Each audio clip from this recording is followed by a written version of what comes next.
जय जवाहर जय छत्तीसगढ़। अभी आए हैं अभी हमारे धमदा क्षेत्र में लगभग आज से लगभग 10-15 दिन रुको। अभी तरी रामायण के कार्यक्रम है और देखो एक जगह अभी वर्कर लगा है जो वो भी पोछा थे गाड़ी पोछे पर लगा है 200 रुपये रोजी है। और ये गाड़ी मालिक है लेकिन हुल चेंद्रा धरा दे अभी मोन्टो कथे का नाम।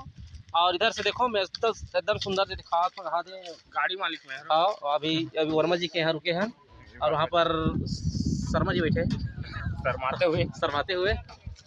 और ये नज़ारा देखिए वहाँ पर हमारे गायक जी अभी लोअर पहन रहे हैं और भोलेनाथ का मंदिर है शायद। जय भोलेनाथ दिखा तो बहुत सुंदर जगह है ये भोलेनाथ।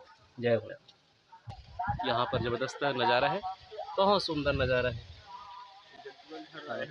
आप यहाँ से हमारा डायरेक्ट रवाना हुई कौन गाँव रवाना हुई राजनांदगांव क्षेत्र में कोंटा में कितने का वो नाम लोग आगे क्षमा करो। जय जवाहर।